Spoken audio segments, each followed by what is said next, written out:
Hello everyone. तो last lecture में जो है ना मैंने डिस्कस किया था वॉइड्स के बारे में कि टेट्राहेड्रल और ऑक्टाहेड्रल वॉइड्स क्या होते हैं।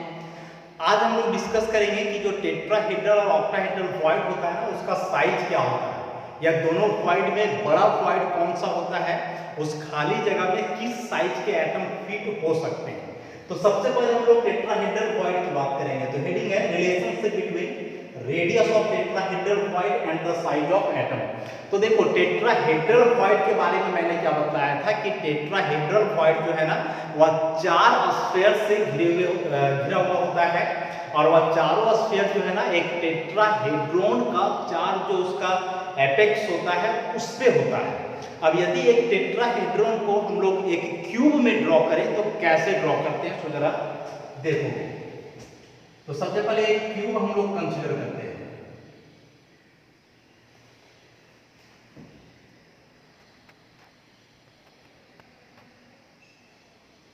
ऐसा एक क्यूब बना ले हम लोग सबसे पहले।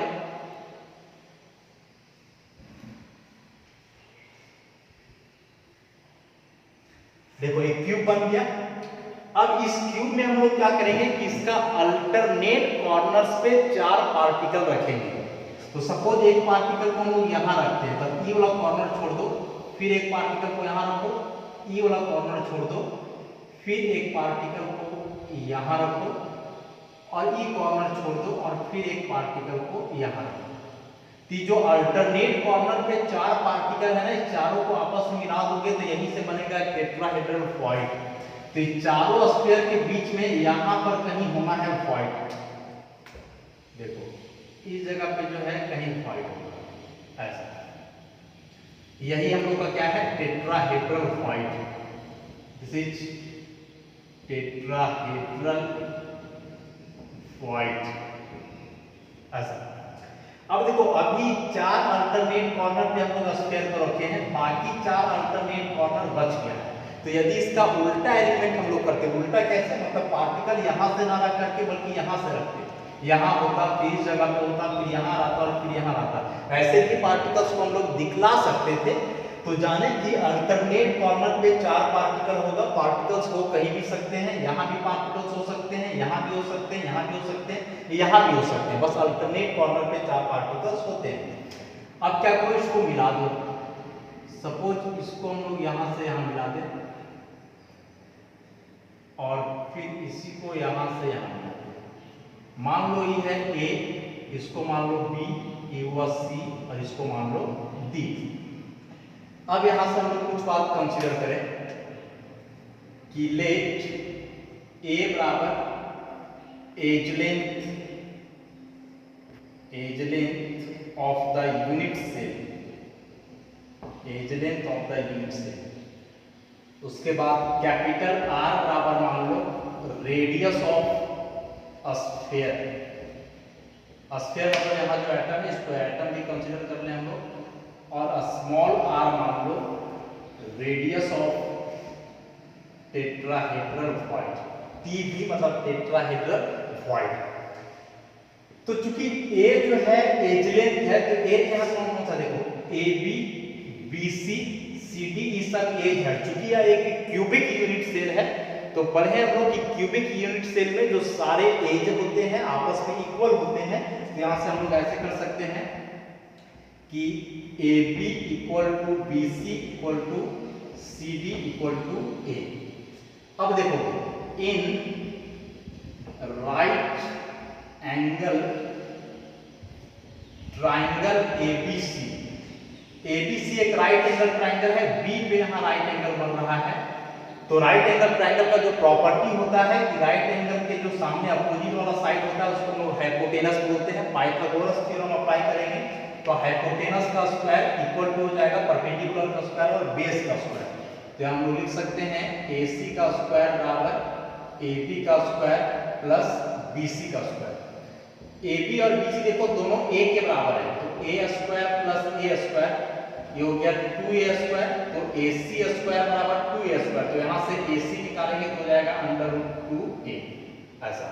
अब जरा AC को यहाँ देखोगे कि जो A और C है ये दोनों स्फीयर कॉर्नर में है, और पढ़े हम लोग कि एक क्यूबिक यूनिट सेल में जो उसके कॉर्नर के पार्टिकल्स होते हैं तो all corner particles touch each other, मतलब ये दोनों कॉर्नर पार्टिकल्स एक दूसरे को क्या करेंगे, टच करेंगे। इसी को हम लोग यहाँ से ऐसे दिखा सकते हैं कि A है और यहाँ ये C है, एक जैसा स्फीयर बनाएंगे। देखो यहाँ A और यहाँ C, ये दोनों पार्टिकल एक दूसरे को टच करेगा। यहाँ दिखाना पॉसिबल नहीं है, लेकिन इसको पहले डिस्कस किए हैं कि एक क्यूबिक यूनिट सेल में सारे कॉर्नर पार्टिकल्स एक दूसरे को टच करते हैं, तो बात यहाँ भी होगा।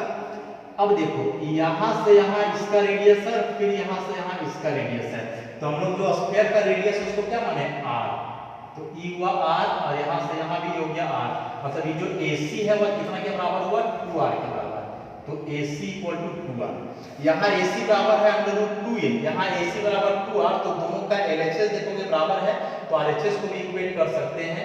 Therefore 2r is equal to लिख सकते हैं √2a, तो यहाँ से कैपिटल R बराबर निकालोगे तो √2/2a, इस 2 को हम लोग लिख सकते हैं √2 का स्क्वायर, ये कट जाएगा तो कैपिटल R बराबर हो जाएगा a/√2, इसको मान लो इक्वेशन 1। अब फिर यहां देखोगे एक और राइट एंगल ट्रायंगल बन रहा है ACD, again in right angle triangle ACD, ऐसा। तो इस केस में जो है AD का स्क्वायर बराबर क्या हो जाएगा, AC का स्क्वायर प्लस CD का स्क्वायर, मतलब इस बार राइट एंगल C के पास बनेगा, तो ये सामने वाला हो गया हाइपोटेनस। AC का वैल्यू देखो हम लोग यहाँ से कैलकुलेट किए हैं √2a, तो यहाँ ये √2a का होल स्क्वायर प्लस CD, तो CD a के बराबर है a स्क्वायर, ये जाएगा 2a square plus a square पूरा हुआ 3a स्क्वायर, ऐसा। तो यहाँ से AD बराबर क्या जाएगा, √3a, ये AD स्क्वायर है तो AD बराबर इसका मतलब स्क्वायर रूट बन जाएगा तो √3a, तो ये AD हुआ। अब जरा यहाँ देखोगे AD और बीच में ये वॉइड है, तो हम क्या बताए कि सारे कॉर्नर्स पे पार्टिकल होते हैं, हम लोग दिखाए केवल अल्टरनेट पोजीशन पे है, लेकिन पार्टिकल्स हैं सभी पोजीशन पे। तो AD के एलिमेंट को यहाँ देखेंगे तो कुछ इस प्रकार से होगा, देखो A, बीच में यहाँ D वॉइड है, सॉरी वॉइड, और उसके बाद जो है E वाला कॉर्नर में है D, देखो यहाँ A और इस जगह पे है क्या D, और ये पूरा हम लोग का होगा AD, ऐसे। अब जरा देखो यहाँ से लेकर के यहाँ तक इसका रेडियस है कैपिटल R, फिर यहाँ से लेकर के इसका रेडियस है कैपिटल R, बीच में ही हम लोग का है टेट्राहेड्रल वॉइड, और जो टेट्राहेड्रल वॉइड है उसका रेडियस हम लोग माने हैं स्मॉल r, तो यहाँ से देखोगे तो यहाँ से यहाँ इसका रेडियस स्मॉल r, फिर यहाँ से यहाँ इसका रेडियस स्मॉल r, तो कुल मिलाकर के देखोगे तो AD इक्वल टू क्या हो गया, capital R plus small r plus capital R, मतलब 2 into capital R plus small r, तो AD इक्वल टू इतना, फिर AD इक्वल टू इतना, तो दोनों को आपस में इक्वेट कर दो, तो 2 capital R plus small r is equal to √3a, तो यहाँ से capital R plus small r बराबर हो जाएगा √3/2a, इसको मान लो इक्वेशन नंबर 2। दो राइट एंगल ट्रायंगल कंसीडर किया, हम लोग r का वैल्यू फाइंड किए हैं, कैपिटल R इक्वल टू यहाँ a/√2 और यहाँ r plus r equal to √3/2 into a। अब क्या करेंगे, दोनों इक्वेशन को जो है हम लोग डिवाइड करेंगे, तो देखो इक्वेशन 2 को जो है डिवाइड कर दो इक्वेशन 1 से, LHS को LHS से डिवाइड करेंगे, RHS को RHS से डिवाइड करेंगे, तो इधर ही हो जाएगा क्या r प्लस r/r, ऐसा। इधर हम लोग का हुआ √3/2 इंटू a, और नीचे इसमें क्या है a/√2, अब इसको सॉल्व करते हैं हम लोग, इसको अलग अलग कर दो, r/r plus r/r equal to √3/2a, इसको उलट दो तो ये जाएगा √2/a, तो a कट जाएगा, इसको भी कर दो √2 से यहाँ काट दो, ये भी कर दिया, तो 1 प्लस r/r बराबर √3/2, तो यहाँ से r प्लस r बराबर √3/√2 माइनस 1, √3 का वैल्यू 1.732, ये 1.414 माइनस 1।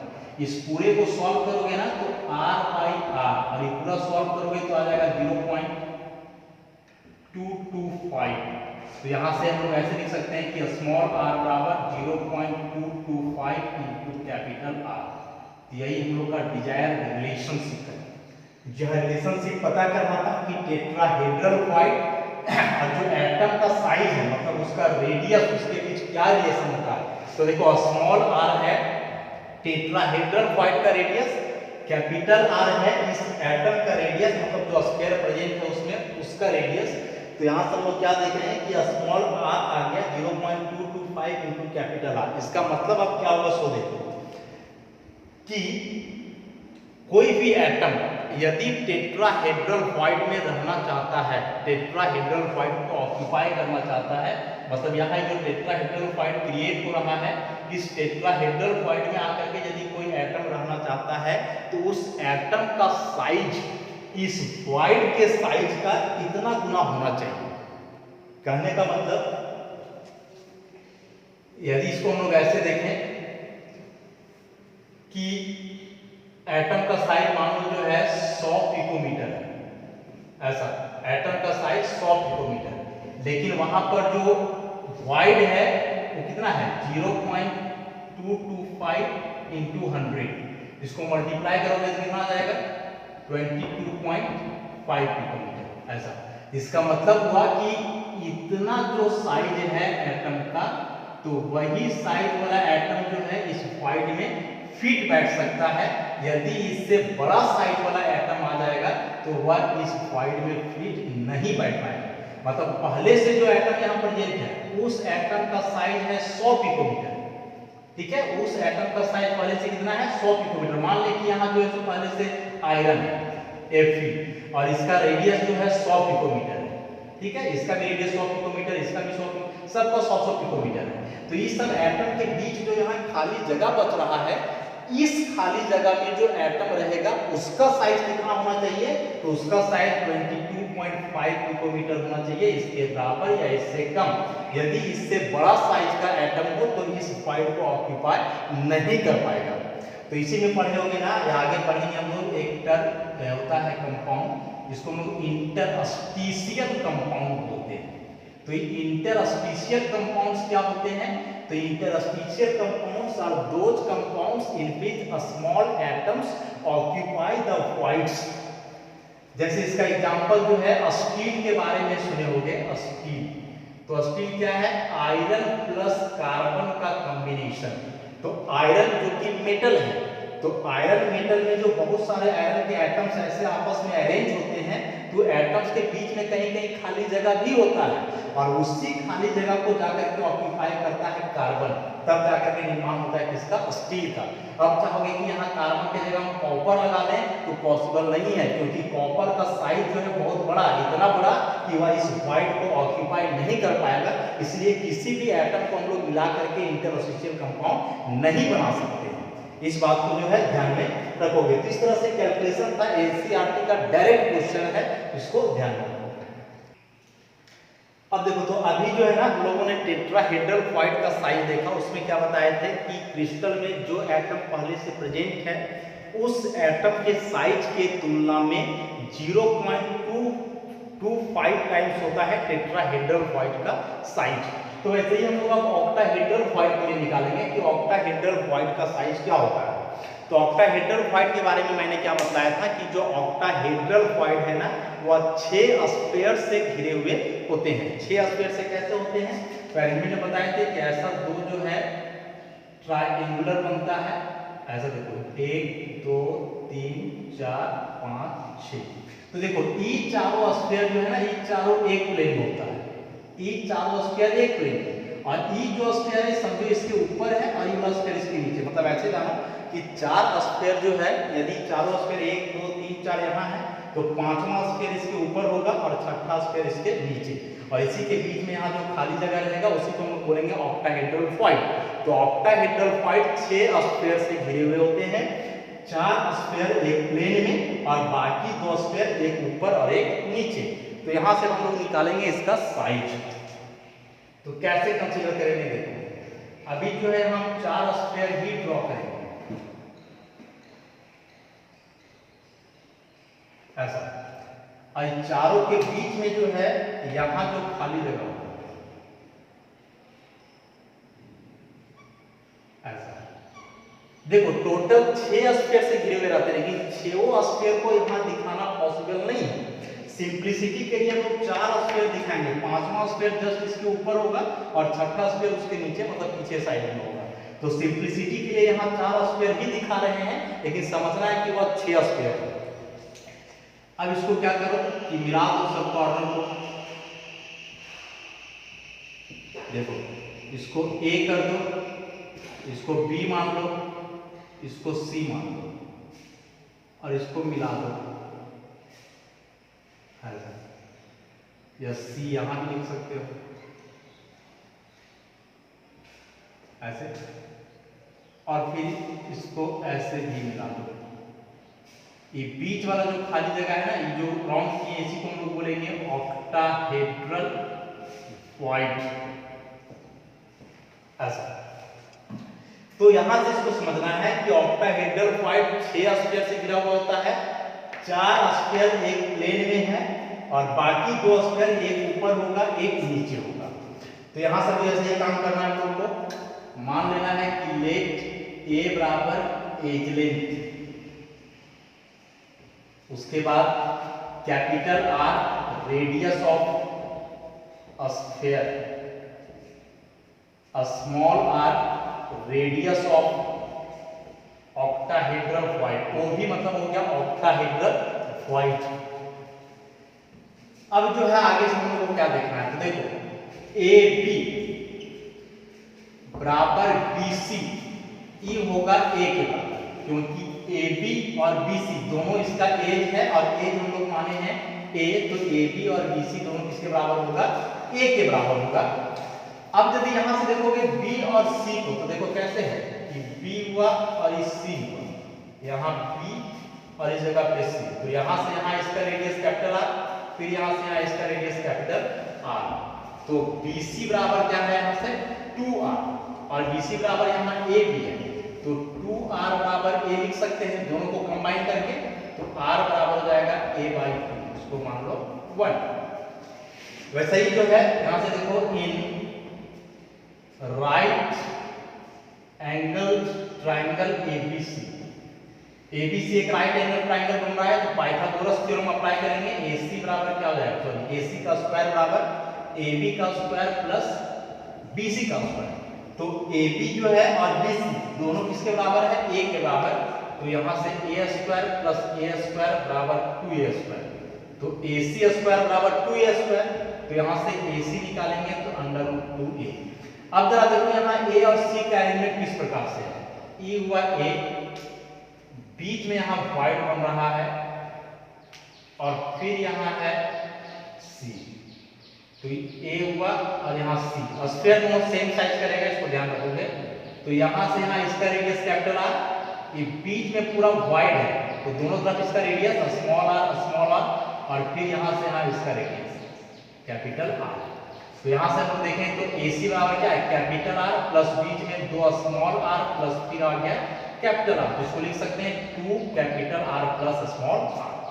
तो AC इक्वल टू यहाँ ये आ गया, AC इक्वल टू यहाँ, दोनों को आपस में इक्वेट कर दो, इक्वेट कर देने के बाद क्या हो जाएगा 2r प्लस r बराबर √2a, तो यहाँ से r प्लस r निकालोगे कितना जाएगा √2a/2, तो फिर से इस 2 को हम लोग √2 का होल स्क्वायर करें, कर जाएगा, तो r प्लस r बराबर a/√2, इसको मान लें इक्वेशन।